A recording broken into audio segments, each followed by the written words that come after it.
é viver intensamente, é amar a vida e deixar as mágoas de lado. Viva a vida!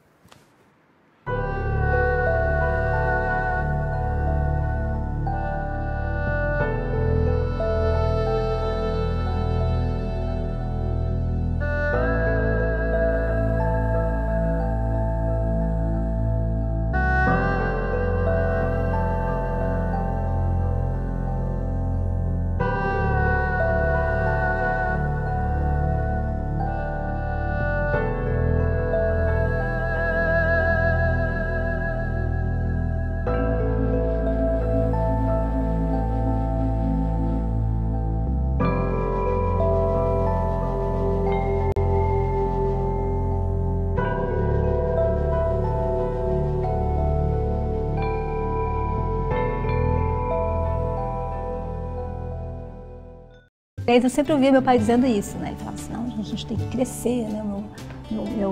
Meu pai foi, meu avô foi tabelião, meu pai foi juiz, então ele sempre sentia esse compromisso, assim, de levar a carreira jurídica um pouco mais adiante. Contava muitos casos. Meu avô era filho único e de uma família muito simples de Entre Rios e Minas.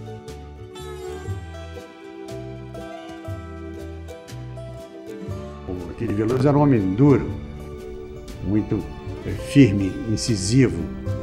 E já o Carlos Mário Veloso é mais mineiro do que o pai dele, que também era mineiro, mas o Carlos Mário Veloso é mais da mineiridade que o pai dele. O pai dele era daquilo que se diz popularmente, pão, pão, queijo, queijo, e não tinha transigência de observações. Meu avô era um homem muito íntegro, né? E muito colérico. Ele era um homem muito nervoso e era uma figura muito interessante, né? Ele se recusava, ele era juiz, né, em Minas Gerais, foi promotor, depois foi juiz, e ele ficou na primeira instância muitos anos, né, sem ser promovido para o tribunal. Chegou para o pai dele, meu avô, e disse, olha, papai, eu acho que está na hora de você ir para o tribunal, né? E aí meu avô, imediatamente, né, pelo temperamento dele, redarguiu, não, estou muito bem onde estou e não vou pedir voto para os desembargadores para eu entrar em lista. Ele tinha essa coisa assim, né, de independência. E então meu pai disse, e se eu fizer o trabalho para o senhor aceita? Ele disse, bom, nesse caso eu aceito. E aí aí de fato meu pai fez um trabalho, né?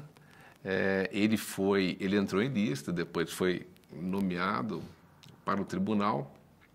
E depois que ele morreu, um desembargador mandou uma carta para o meu pai, que eu li, e que dizia mais ou menos o seguinte, que estava andando lá, assim quando meu avô foi promovido para o tribunal, ele estava andando lá na Avenida Afonso Pena, em Belo Horizonte, e encontrou esse desembargador.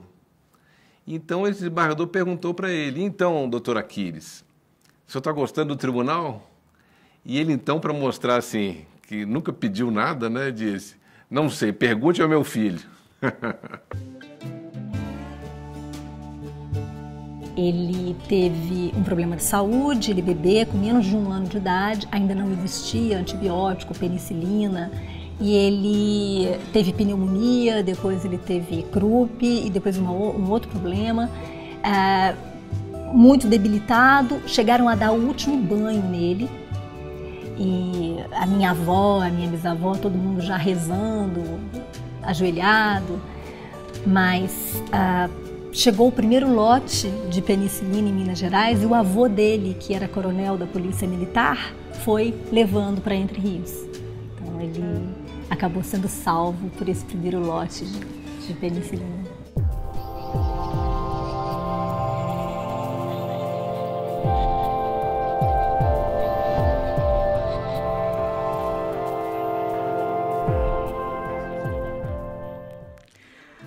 A infância do meu pai foi em Entre Rios de Minas, ele nasceu lá. Uma pequena cidade do interior de Minas, ali no sudoeste mineiro, no caminho de São João del Rei e de Tiradentes. Então, no caminho do sul ali, não é? Eu nasci lá. Nasci em 1936. Em 1939, meu pai foi nomeado promotor de justiça da cidade de Abricampo, na Zona da Mata. E viajamos para lá, eu tinha 3 anos e meio. Portanto, fui do segundo semestre de 39. E me lembro um pouco dessa viagem. Uma viagem demorada, levou 2 dias para chegarmos lá. Hoje vai-se em 3 horas. Depois foi em Carandaí, onde meu pai foi juiz. Depois Lagoa Dourada. Mas, ainda em Carandaí, nós fomos estudar em São João del Rei, colégio interno dos frades franciscanos. Uma bela experiência, porque ali aprendemos, além de português, francês, inglês, matemática, etc., etc., aprendemos com os frades franciscanos, com os professores daquela casa, a sermos solidários.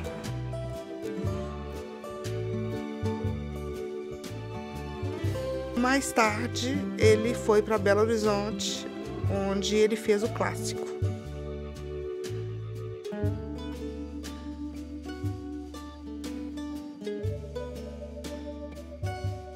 É lá nesse período que fui colega de turma, de escola, de escola, do Zé Paulo Sepúlveda Pertence. Participava da política estudantil, intensamente, com o Zé Paulo Pertence.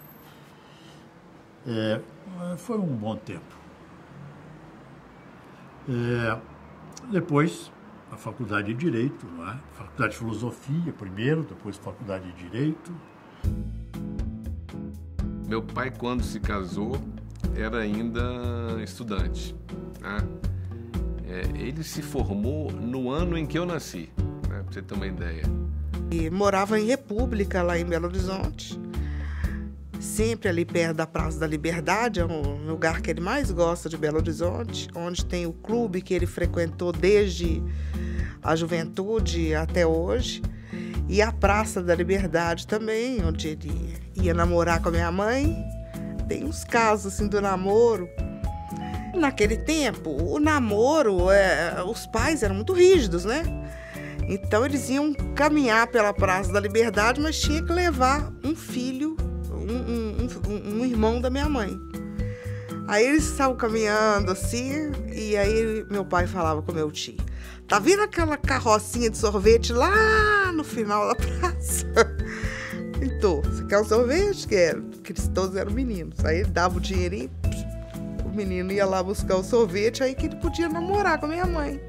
Eles começaram a namorar cedo e casaram cedo.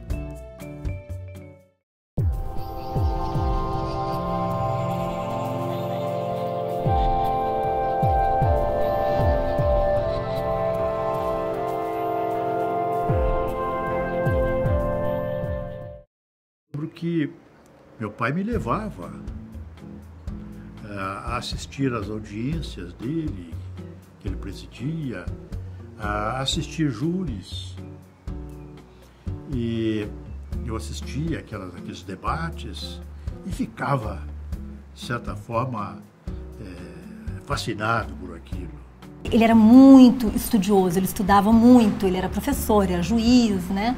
E ele ficava trancado dentro do quarto, do escritório, e a gente querendo bater: papai, mas assim...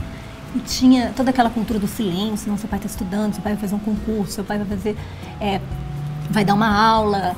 E ele mesmo conta que quando eu nasci, ele tinha acabado de fazer uma sentença, ele colocou a data e a minha mãe disse: vamos para o hospital, que já vai nascer. Então, assim, você vê como é antigo o direito para mim, né? Sempre gostou tanto da profissão e contava os casos, chegava em casa contando os casos e tal, e eu, pelo menos, realmente eu ficava fascinada com aquilo. Então, desde pequena que eu falava que eu ia fazer direito. Agora, eu tinha medo de ser juíza, porque uma vez eu tinha por volta de 10 anos de idade, e aí ele julgou um caso lá, e que eu não sei se era traficante, não sei o que era. Só sei que a gente ficou ameaçado.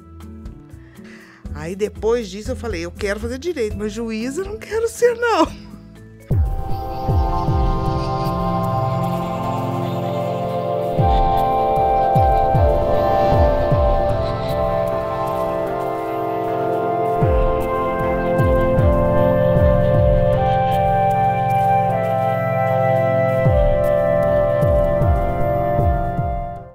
Quando terminei o curso de Direito em 63, fui convidado pelo professor Lorival Vilela para ser o seu assistente.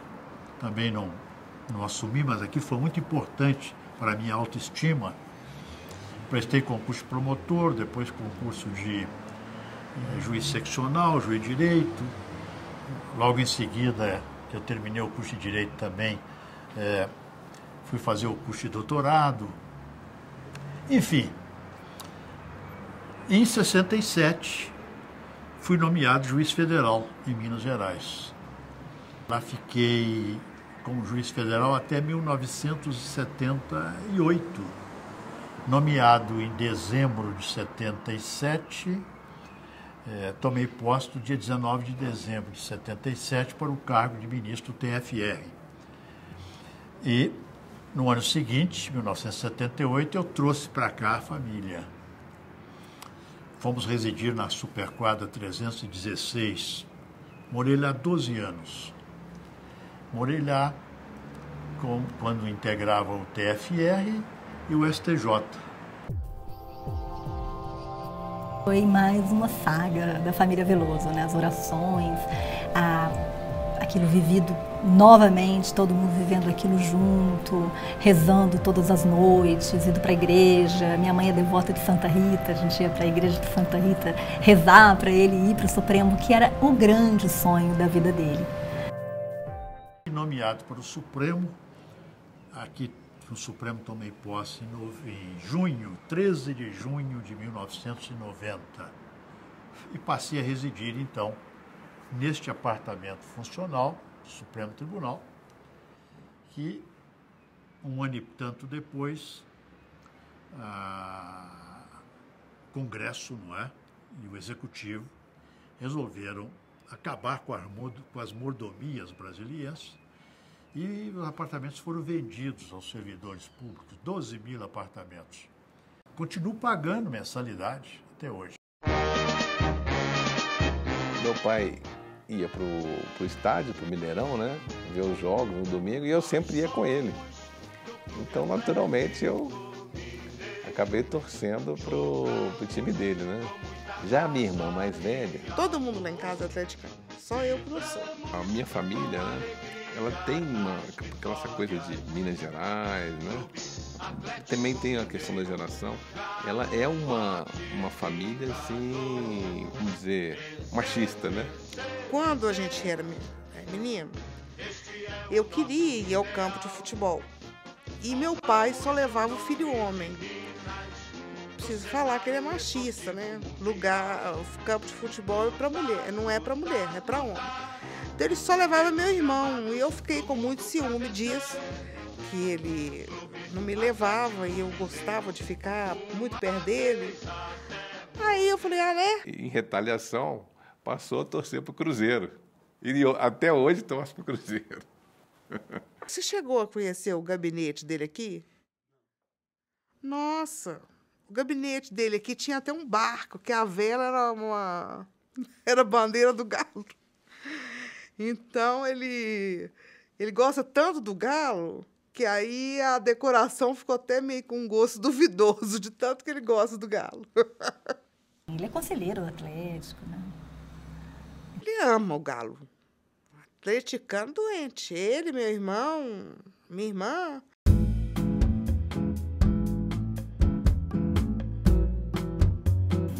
O esporte dele é o tênis, né? O grupo sagrado dele do final de semana, Clube Naval, é o tênis mesmo, muitos amigos. E amigos do tênis tem pelo Brasil inteiro. Todo lugar que ele vai está com a sua raquete. Isso é muito interessante. Ele diz que o tênis ajudou muito ele a criar amigos, essas relações, é muito importante. Isso é muito interessante que você falou a respeito dos amigos, né? Porque isso sempre me chamou a atenção, que meu pai sempre foi um homem de muitos amigos. E onde eu chegava e começava a conversar com as pessoas, eu sempre descobria alguém que era amigo dele. Mas eu pensava assim, até minha filha, que hoje tem 14 anos, mas quando ela chegou, ela falou assim, mas mamãe, o vovô tem amigo demais. Ele sempre tem sempre uma história de onde esse patrimônio afetivo que ele construiu, uma história de chegar nos lugares e começar a conversar, e quando descobrem que eu sou filha dele, é como se as portas se abrissem, né? As portas da afetividade mesmo, tem sempre uma lembrança, seja do Carlinhos, seja do professor, seja do juiz, seja do ministro, sempre essa ideia de amigos e muitos amigos.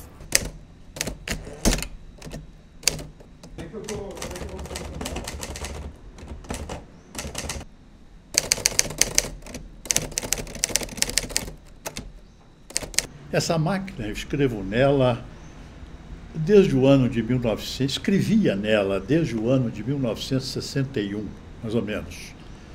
Ela me foi vendida pelo meu colega de turma, o Carlos Odorico Vieira Martins. Eu me lembro que ele chegou no meu escritorinho que eu tinha já na época e subiu em cima da máquina, pisou na máquina para mostrar a sua robustez. Bom, comprei a máquina, prestação, e ela me serviu durante todo o tempo em que eu fui advogado, fui juiz, fui membro do TRE, fui ministro do TFR, fui do TSE, enfim, ela foi minha companheira.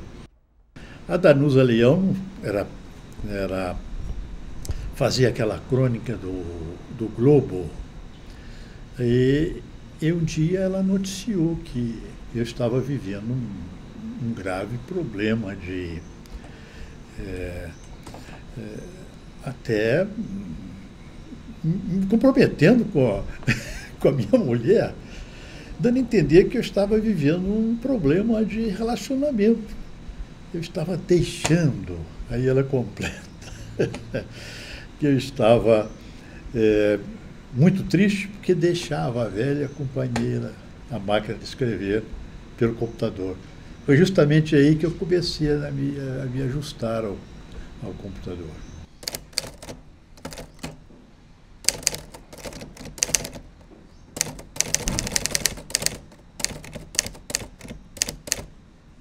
Temos que nos engajar nessa revolução dos computadores, que eu considero a mais importante revolução das revoluções industriais, a revolução dos computadores.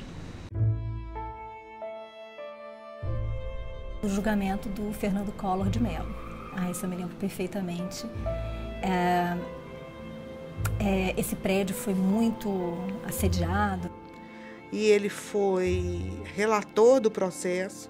Ele tinha as convicções, por um lado, mas por um lado, como não ter gratidão por homem que o nomeou, né? Que realizou o seu sonho. Então foi algo muito sofrido.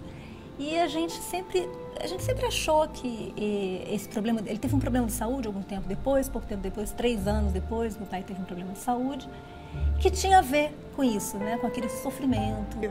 Foi um momento de muita tensão, em que o lado juiz dele tinha que falar muito mais alto do que qualquer outro lado emocional e tal. E ele sempre, quando estava sentado naquela mesa para julgar, o lado juiz dele que sobressaía. No intervalo do nosso tênis, lá no Clube Naval, eu chamei o Camarão e disse a ele, perguntei, Camarão, é possível informatizar o voto? Eu estava com aquilo na cabeça, né? E ele falou, claro, é possível. Com o computador, disse-me ele, é possível tudo, desde que se use técnica, que se trabalhe cientificamente, com cientificidade.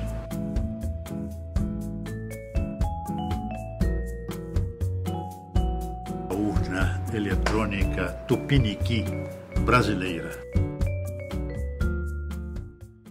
Na seara da literatura em geral, ele é grande admirador do Guimarães Rosa.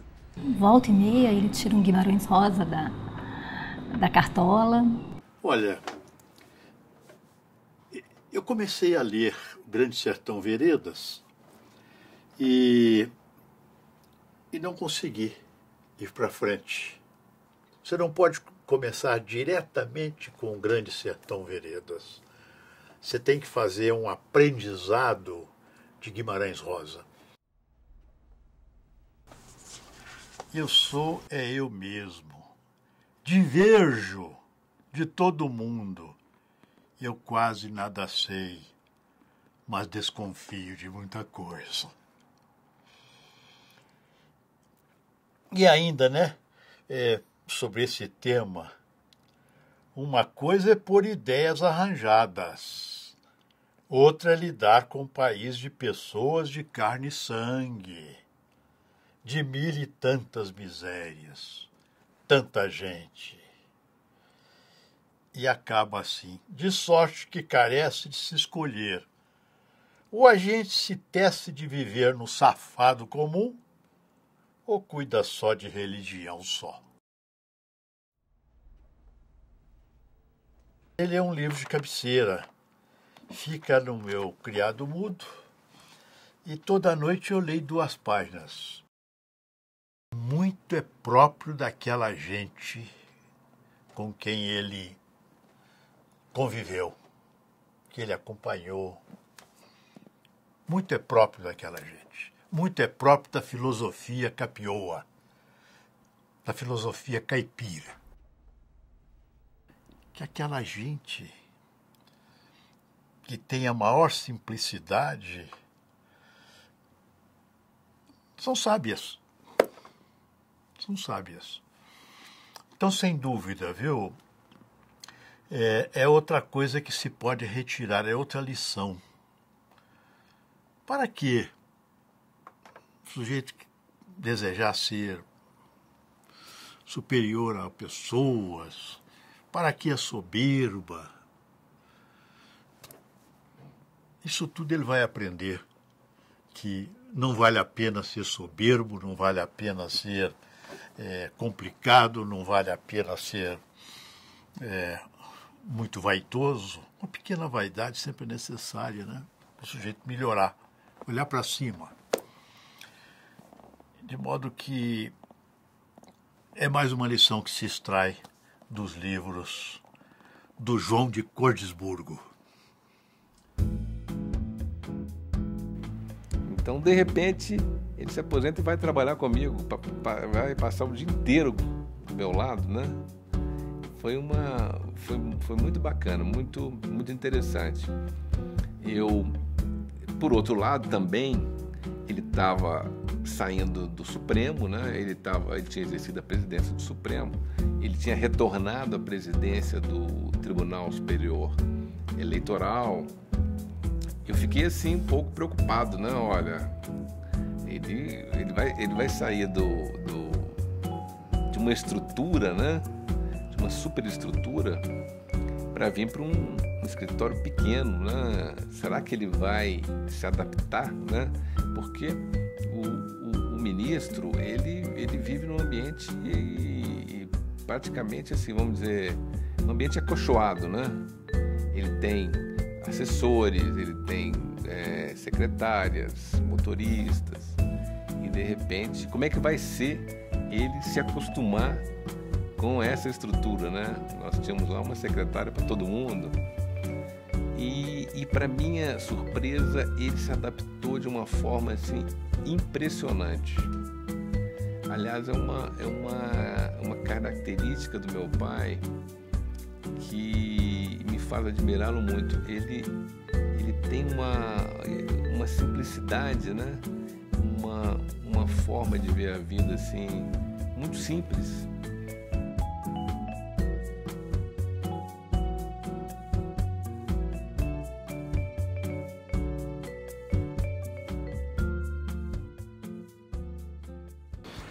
A minha mulher também costuma dizer isso, sabe? Eu acho que realmente gosto muito da vida, gosto muito de viver, sabe? Eu vou agora plagiar o Vinícius de Moraes, quando ele diz: eu não tenho medo de morrer, mas que vou sentir uma grande saudade, vou. E eu digo mesmo. Agora, o importante, viu, me parece, para que o sujeito possa viver bem, é viver intensamente. É isso. É viver intensamente, é amar a vida, é deixar as mágoas de lado. Viva a vida!